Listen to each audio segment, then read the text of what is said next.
Okay, students, now here we see a theorem.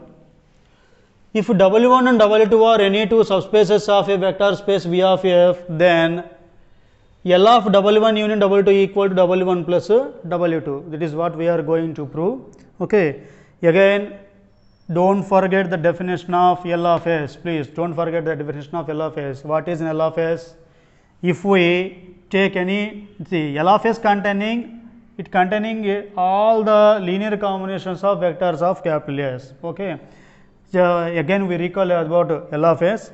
If we take alpha comma beta belongs to L of S, and suppose if alpha equal to alpha 1, alpha 2 and so on alpha n.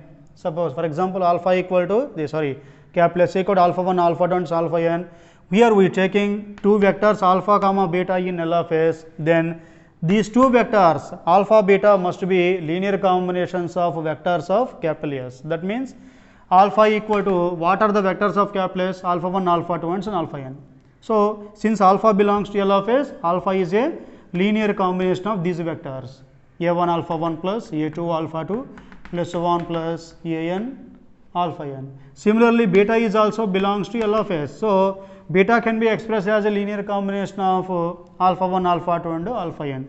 So, b1 alpha 1 plus b2 alpha 2 plus 1 plus bn alpha n. Please observe here the scalars are different, not equal. If scalars are equal, that means if a1 equal to b1, corresponding elements are equal, a2 comma b2 and so on, an equal to bn, then these two are also equal, alpha equal to beta. If we want alpha are not equal to beta, then a1 not equal to b1, a2 not equal to b2 and so on, an not equal to bn. Okay. Now come to our statement. If W1 comma W2 are any two subspaces of a vector space V of F, then L of W1 union W2 equal to W1 plus W2. Okay, proof. Let W1 comma W2 be any two subspaces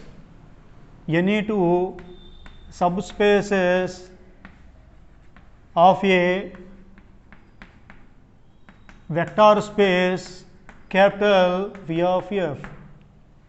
Okay. Now we prove L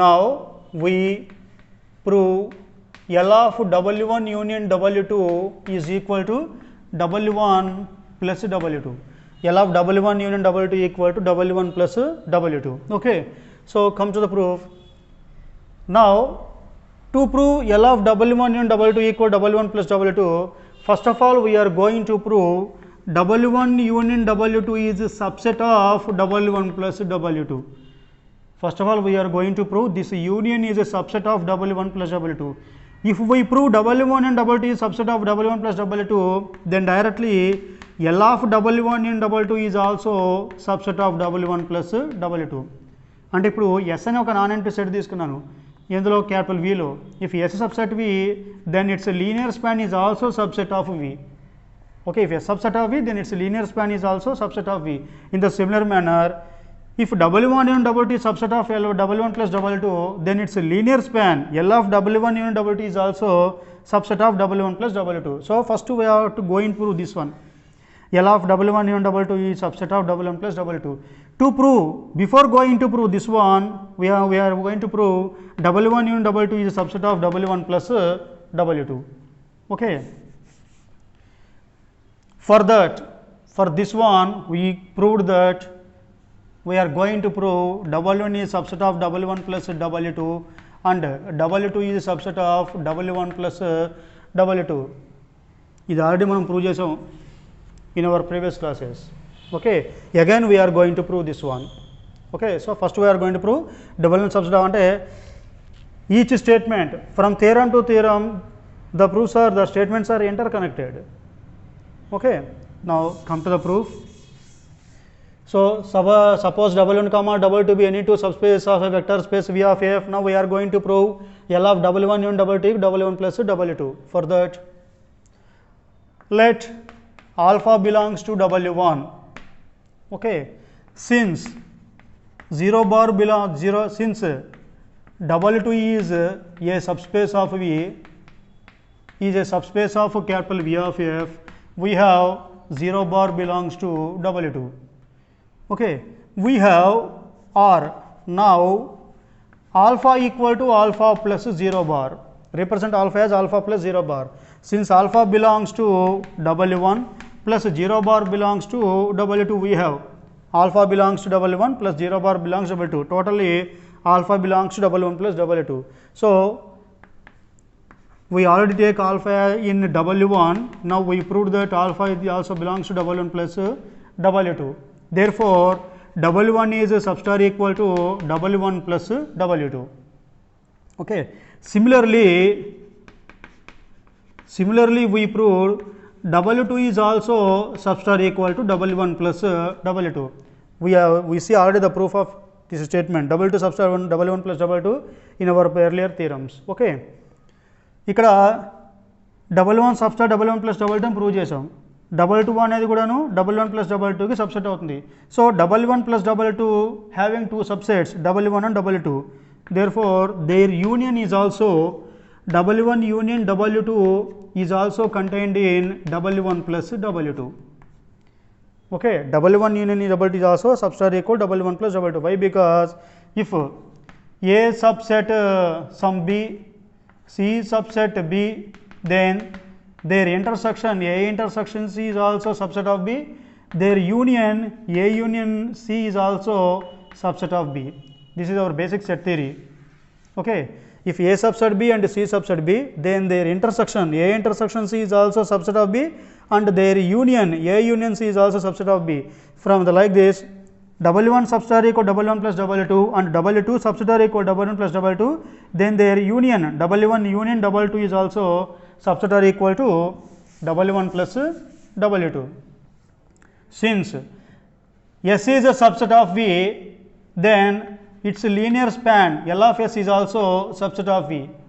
In similar manner, since W1 union W2 substar equal W1 plus W2, then its linear span L of W1 union W2 is also substar equal to W1 plus W2.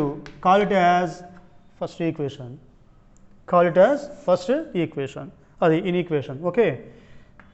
Now come to the second one. What we are proved? L of W1 union W2 equal W1 plus W2. If we want to show two sets are equal, A equal to B, if and only if A substar equal to B and B substar equal to A. రెండు sets ని A, B equal చెప్పాలంటే A substar equal to B, B substar equal to A అవ్వాలి. In similar manner L of W1 union W2 equal to W1 plus W2 అని చెప్పాలంటే this linear span subset to this sum is subset of linear span. What we prove? This linear sum is a subset of this sum W1 plus W2. In reverse, now we are going to prove W1 plus W2 is subset of L of W1 union W2. ఇప్పుడు L of W1 union W2 W1 plus W2 subset అయింది. ఇప్పుడు రివర్స్లో ఏం prove చేయాలి? W1 plus W2 is a subset of L of W1 union W2. For that, let alpha belongs to W1 plus W2. So since here alpha is lies in the addition of two sets, so alpha is also in the form of some alpha 1 plus alpha 2. Alpha is also in the form of alpha 1 plus alpha 2 or some beta plus gamma. Suppose alpha equal to beta plus gamma, where beta belongs to W1 and gamma belongs to W2. Gamma belongs to W2. Okay. Here alpha equal to beta plus gamma. So that equal to, write it as 1 into beta plus 1 into gamma. 1 into beta plus 1 into gamma. Okay. ఇప్పుడే అక్కర్లేదు. Put it as in the box. Okay. Here beta belongs to W1. Since beta belongs to W1, that implies beta belongs to W1 union W2. So if I wanted to say an element or any vector belongs to union, it either belongs to one set W1 or W2 or both. Okay. Here since beta belongs to W1, beta belongs to their union. Also gamma belongs to W2. This gamma is also belongs to W1 union W2. So here beta gamma are the elements of or the vectors of W1 union W2. Also we have alpha equal to beta plus gamma, that equal to, write down beta plus gamma as 1 into beta plus 1 into gamma. It is called a linear combination. So it is a linear combination of vectors of, here what are the vectors, beta and gamma, scalars are 1. Okay, so it is a linear combination of vectors of, here vectors are beta gamma, and this beta gamma are now belongs to, both beta gamma belongs to W1 union W2. Okay, so it is a linear combination of vectors of W1 union W2. మరి W1 union W2 యొక్క linear combinations ఎందులో ఉంటాయి, belongs to L of W1 union W2. Okay, so this is equal to alpha. So starting we take alpha in W1 plus alpha W2, we get same alpha belongs to L of W1 union W2. Therefore alpha belongs to W1 plus W2 implies alpha belongs to L of W1 union W2. Call it as 2. So from 1 and 2, no, here alpha belongs to W1 plus W2 implies alpha belongs to L of W1 and W2. Therefore W1 plus W2 is substar equal to L of W1 union W2. Call it as 2. So if we observe 1 and 2, both sets are in the reverse manner, A substar equal to B and B substar equal to A manner. So from these two, both are equal. Therefore from 1 and 2 we have, so in 1 L of W1 and W2 substar equal to W1 plus W2. In 2 this W1 substar equal to W1 plus W2 is a subset of L of W1 union W2. So from these two sets are equal. Therefore from 1 and 2 L of W1 union W2 equal to W1 plus W2. Okay, this is the main theorem. Okay students, come to a definition. Linearly independent vectors. Linearly independent vectors. So if we take set alpha 1, alpha 2 and so on, alpha n, for example alpha 1 comma alpha 2 and so on alpha n in a vector space capital V of f, these vectors are called linearly independent. These vectors are called linearly independent if, for example, if their linear combination A of A1 alpha 1 plus A2 alpha 2 plus 1 plus An alpha n equal to 0 bar, then the corresponding scalars or the scalars included in this linear combination are all zeros. That means A1 equal to A2 equal to and so on equal to An equal to 0. So if the linear combination of these vectors is become 0 and the scalars are also 0, then the set of vectors alpha 1, alpha 2 and so on alpha n, these vectors are called linearly independent. Okay, so linearly independent vectors means linear combination is 0 and the scalars are all zeros. Okay, come to the definition. Let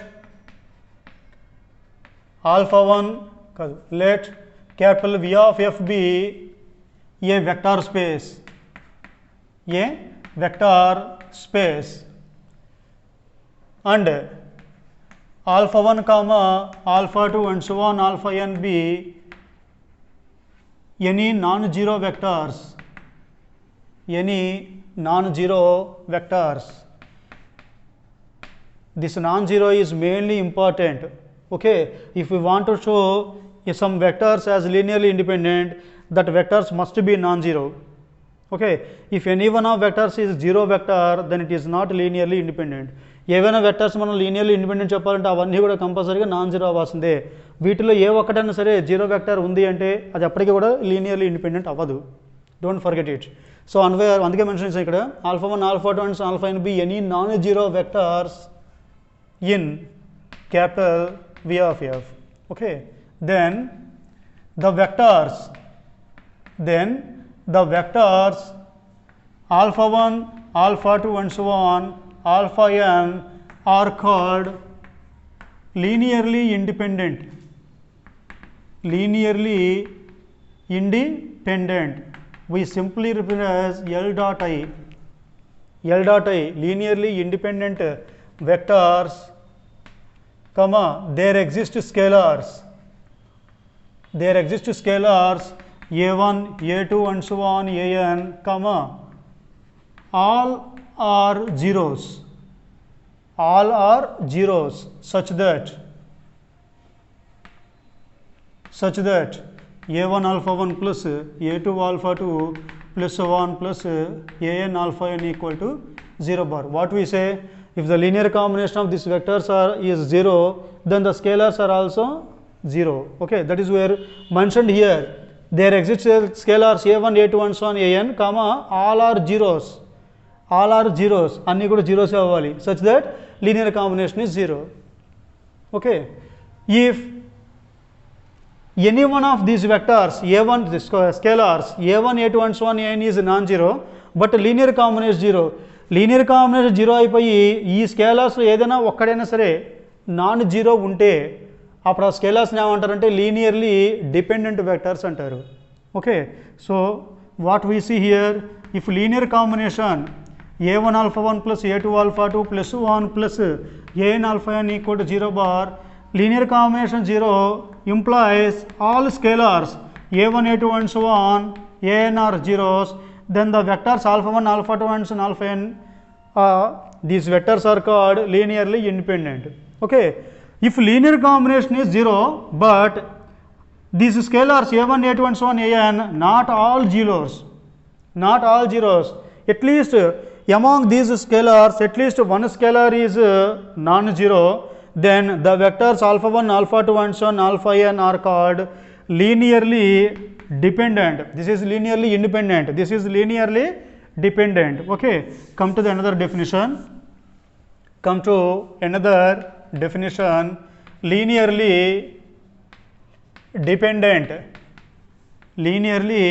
dependent vectors. So same definition is there, but here a small change, where in linearly independent linear combination 0 and all scalars are zeros, whereas in the linearly dependent linear combination 0 but the scalars are not all zeros. Okay, ఇక్కడేమో linear combination 0 అయిపోయి scalers అన్ని 0 అవుతాయి, ఇక్కడేమో linearly డిపెండెంట్లో linear combination 0 అవుతుంది కానీ scalers అన్ని zeros కావు. Right down the same definition. Let capital V of f be a vector space and alpha 1 comma alpha 2 and so on alpha n be any non-zero vectors in capital V of f, then the vectors alpha 1, alpha 2 and so on alpha n are called linearly dependent. We simply write as L dot D, linearly dependent vectors, comma, there exist scalars a1, a2 and so on an, but here not all zeros, whereas from above all are zeros, such that the linear combination is 0. a1 alpha 1 plus a2 alpha 2 plus 1 plus an alpha n equal to 0 bar. Okay, this is called linearly dependent vectors, LD vectors. Okay, students, here in the both definitions of linearly independent, linearly dependent, we say alpha 1, alpha 2 and alpha n are non-zero vectors. Basically from the definition, we here in linearly dependent vectors, for the definition we represent these alpha 1, alpha 2 and alpha n as non-zero vectors. Okay, but it is not necessary at any cost, at any time. Why? Because if some vectors alpha 1, alpha 2 and so on alpha n, among these vectors if any one vector is 0 bar, either alpha 1 equal to 0 bar or alpha 2 equal to 0 bar and so on, or alpha n equal to 0 bar, among these vectors at least one vector is 0 bar, then this vector is also called linearly dependent. Okay. So, for example, if we take alpha 1, alpha 2 and so on alpha n, but here are all non-zero, alpha 1, alpha 2 and alpha n, ఇవన్నీ కూడా non-zero vectors. Now, we are going to prove all these vectors are linearly dependent. Then, so if we want to show some non-zero vectors alpha 1, alpha 2 and alpha n as linearly dependent, now we follow the definition. What is that? If we take their linear combination as 0 bar, among these scalars we are going to show at least one scalar as 0 vector. Okay, అంటే ఇక్కడ alpha 1 నుంచి alpha n దాకా ఇవన్నీ non-zero వెక్టర్సే. వీటిని linearly dependent చెప్పాలంటే definition follow అవుతాం. అంటే ఏంటి, వీటి లీనియర్ కాంబినేషన్ 0 తీసుకొని ఈ లీనియర్ కాంబినేషన్లో ఉన్న స్కేలర్స్లో ఒక్కటన్నా 0 అవ్వాలి. అంటే ఇవన్నీ కూడాను ఒక్కటన్నా సరే non-zero అవ్వాలి, ఒక్కటన్నా సరే non-zero అవ్వాలి. అప్పుడు ఏమవుతుంది, లీనియర్లీ డిపెండెంట్ అవుతుంది. Okay, but in among alpha 1, alpha 2 and alpha n, if any one vector is some alpha I is a 0 vector, then there is no need to follow the definition, it is directly linearly dependent. Okay, తీసుకున్న వెక్టర్స్లో ఒక్కటిసన్నా సరే 0 vector అంటే ఇక మనం definition follow అవ్వాల్సిన పని లేదు, డైరెక్ట్గా linearly dependent అవుతుంది. ఓకే, ఒకవేళ అన్ని non-zero వెక్టర్స్ తీసుకుంటే then we have to follow the definition. That means if we take their linear combination 0 and we are going to prove among these scalars at least one is 0 vector. Okay.